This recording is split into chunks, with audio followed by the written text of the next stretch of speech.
What up, everybody? Fucking Droopy here.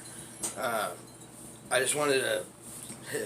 I was just thinking, I was thinking about the last video and whatnot, and it reminded me of this a particular situation that I myself was in.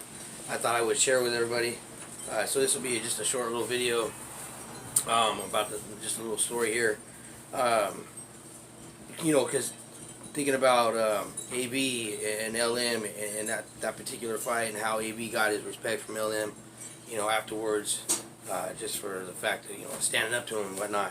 Kind of reminded me of this time I was with Puppet, and ironically we were actually at LM's house that day, or this day in particular, drinking 40s and shit, right?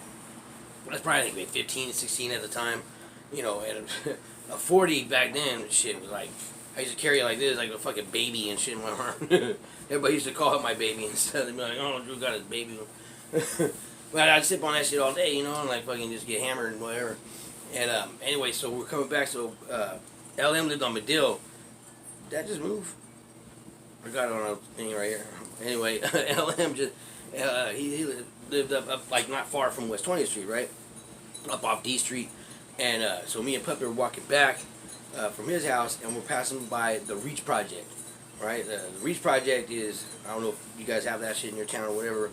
It's basically for fuck up kids and shit, delinquents, whatever, get in trouble, whatnot, and it was like counselors and stuff there, and you like sit in a, in a room with other fuck ups and shit, and and talk about your issues and what you got in trouble for or whatever. I mean, it's actually really good.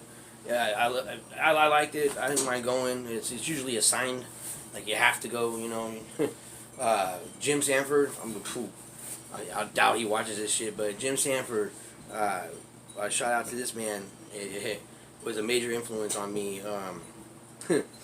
He's a writer. He was a teacher. Vietnam vet. Motherfucker walked across the United States to New York on foot, over the mountains, everything. Nobody believed him. I do.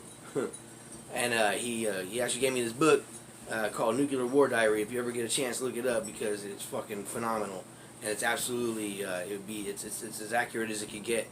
They wanted to make a movie out of it back in I think the 80s. That's when he wrote it. But I think it was Spielberg, actually, he told me. But the producers and studios were like, it's just too damn scary.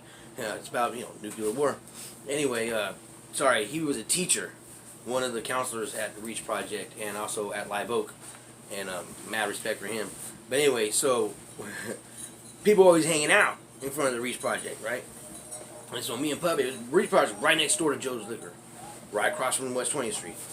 So me and Puppet walking down the street, and now there's a dude on a bicycle, big black dude, older motherfucker, named Charles, right? Everybody knows Charles. Everybody knows Charles was like OG Sycamore Dog, right? And we're walking by, again, 15, 16, I probably weighed like 125 pounds, or 130 pounds, if that. And this motherfucker is a big dude, right? He's on his bicycle, he's hollering at some broad, right? And we walk by, and we're kind of buzzed, fucking pretty faded. And he's like, talking to her, but like mouthing something, but like mugging me as he's on his bike, he's but mugging my ass as he walks by. We walked by, right? And I was like, what? And he was like, what? So I thought he was saying something to me, right? So he's like, what? What? And he fucking rolls his bike up on me and shit, right? Like in between my legs and stuff. And I was like, what, man? I was like, I thought you were saying something to me. And he was like, what? And he's like, boom, throws down the bike. Motherfucker is tall as fuck, right? He's old. This dude, like, way older than me, right? Like I said, OG fucking Sycamore Dog, like old original motherfucker. And anyway, one way or another, I think what happened was he pushed me, and I fucking pushed him back, and he punched me. He gave me like a little slap, like just a little punch, And out of reaction, out of like from just a little bit of boxing training my dad gave me, just when I got punched, I bah, real quick, just boom, boom. And that's all it took. He grabbed me by the collar and just just beat the fuck out of my I'm laughing now, I mean, because it's funny, you know what I mean?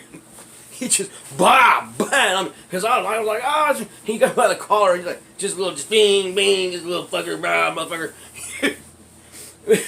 My boy, who was it? Anthony Martinez from up the street, he was there with his lady, and puppets him, I'm like, fuck, don't know what to do. You know, I mean, this dude's like, you know what I mean, no joke, whatever, he's just pummeling my fucking ass. But anyway, so here comes his long story short.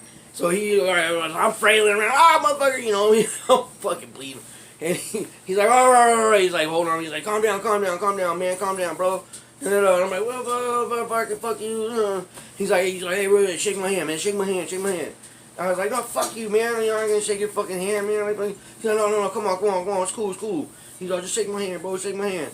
I was like, bro, what the fuck am I shaking your hand for, bro? You just beat my ass and shit. You know what I mean? Like, whenever just fought and whenever he's like, no. He's like, no, it's cool, man, it's cool. He's like, look. He's like, I know you got boys, and I got boys, and you know, we don't need to go there or nothing like that. I was like, bro, man, I ain't gonna go run to my fucking friends and shit because we got in a fight, whatever. It's cool, but whatever. And he's like, good, that's good. He's like, you know, all right. He's like, you know, hey, you caught me a couple, you know. Like, they're probably like, just like, it's just an annoyance. Bam, bam.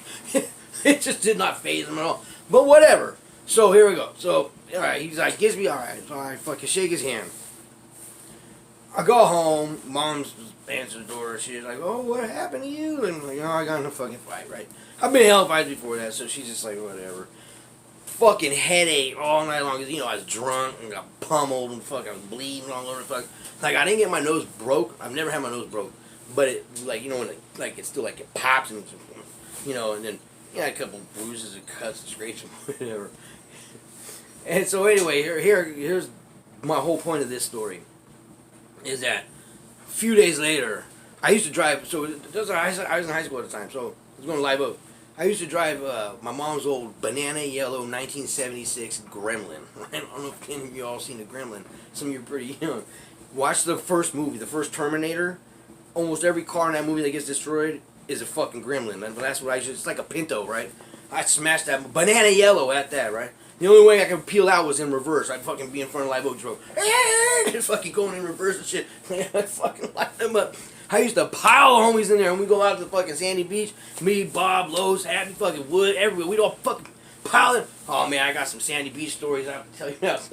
Wood got his radio stolen by his own tools and shit. Dude used his own tools to fucking steal his stereo. He's like, you use my own tools. Had the Skylark, his first Skylark. But anyway, those are other stories. So you see what happens? All right, so again, long story short, I'm on my way to Pepper Tree. Right, driving around. Everybody knows the Gremlin. There's only one in all fucking Antioch, right? And that's where Happy and Puppy live. And I'm going over there. I remember thinking, like, man, I fucking hope I don't see Charles, man. I hope to God I don't see Charles. So the street's like this, and then it always has this driveway that comes back. They call it the alley, but it's not really an alley. It's just like a driveway, but at least all the garages and all the front of the apartments are out here on the streets, right? And in between is like this drive with all, you know what I'm saying?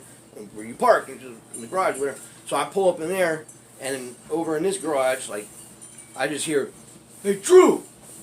I fucking look back, there's fucking Charles, fucking hoodie on with his homies, right? Like a bunch of black dudes and shit. Sycamore dogs. I was like, fuck. He's like, what's up? I said, what's up? I got his respect because I stood up to him. I threw a couple punches. He beat the fuck out of me. Whatever. I never went to my homies and never started no shit. Earned his respect. So that's my whole point. Is sometimes it's worth it, especially if it depends on where you live. Anywhere you live. I don't care if it's a rinky-dink small town and there's literally like 5 motherfucking dudes in your school. You don't want to bow down to anybody. Win or lose, don't matter. Earn respect. Wise words of Mr. Miyagi from Karate Kid 1. Anyway, yeah. So I thought I'd just throw that out there to you guys. I was a proud moment for myself. I'm not gonna lie. All right, guys. You guys all stay up, stay strong. Don't take no shit off nobody. What's up, guys? Me again. Anyway, I thought I was done with that video, but I have to just I have to tell this quick little story about a friend of mine that I had back in high school growing up, named Rodney, and he was actually a Sycamore dog, and he ended up moving in around the corner from me right here on Kimball Court. My boy Troy lived over there, and his mom was seeing Rodney's grandfather, and Rodney went to go stay with his grandfather, who was living over there at the time, and so that's how I met Rodney. And this motherfucker, Rodney. Now I don't mean this in any disrespect, but this fool was fucking funny shit. I mean, like, everything out of his mouth was just nothing but hilarity, like, all the time. But he kind of was a cross between Bushwick Bill and Flavor Flav. I mean, he just was a character, you know. He had like his teeth going on, and he just didn't give a fuck, you know. Man, he's like a little fucking grimy little fuck, you know. But he was tough as fuck. He was dope. He was a good ass friend. One time I loaned him this fucking black hoodie, right? And he wore it from every day.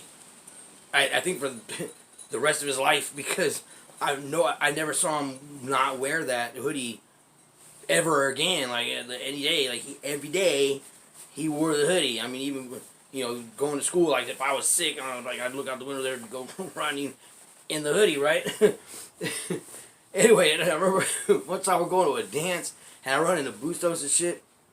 I'm like, yeah, what's going on over here at the dance, blah, blah, blah. And I was like, yeah, man, I got some bud. I'm going to start telling people. He's like, oh, you're a little late. He's all, Rodney's already over there fucking just, he was already at the dance, fucking selling bud and shit to kids, whatever. So that's what I wanted to do, right? But I was like, oh, fuck. Anyway, his nickname was Gas. They called him Gas. And I never called him Rodney to me, but later I found, his name was Gas. And anyway, I forget, I think his best friend's name was Chris. They were cool as fuck, and we had a little tiny run-in with them on 20th Street one time, and damn, this is getting longer than I thought. Anyway, alright, fine. Fucking, so, Big Lowe's at the time was sick as fuck, right? This fool just took a dip in the river, fucking getting away, fucking got sick as fuck. It was freezing and cold, whatever. Anyway, we had this little run-in with them. We thought they was going to go get the Sycamore dogs and all that, and I was like, nah, bro, Rodney is cool. We ain't going to go do that. And but my boy Vic's like, oh no, man, fucking da-da-da. I'm gonna call Lowe's. And it was like, bro, we're like, bro, that fucker's sick as fuck. But here's Big Lowe's. Motherfucker comes out, hair all fucked up. Dude's like whiter than a sheet of paper. Coughing and shit. Fucking buddy shows up with a strap and thinks we're gonna get funky. And in fact, he got mad when nothing happened because it's like a waste of his time, you know? That's Big Lowe's. But anyway, that's just a little side story. So, in the end, the reason I said he wore this hoodie for the rest of his life was because he ended up getting shot and killed, Rodney Gas, at the Motel 6 off of Highway 4 in Pittsburgh. And it actually turned out to be a scrap that killed him. Little ass motherfucker, dude looked like a kid and shit, but went to school with us. We all went to school together. Live oak motherfuckers. And I guess there was some fucking bunch of people, Motel 6 in Pittsburgh, off 4. I mean, you can see it. You drive fucking, east on the 4. There it is. I think it's a little bit better now, but that place was beat as fuck back in the day. I mean, shit, it had everything going on. People brought cooking drugs and shit in there, prostitutes, everything was going on. And so, I guess there was a, party or some shit like that, or an altercation in the parking lot, and this little scrap, I'm not gonna name him, fired a couple shots down into the group. One of them hitting Rodney Gas. Short life. Anyway, I guess the point of that is that's gangbanging for you. But I had to tell the Rodney story because he was a Sycamore dog and he was a good friend of mine. Anyway, alright guys.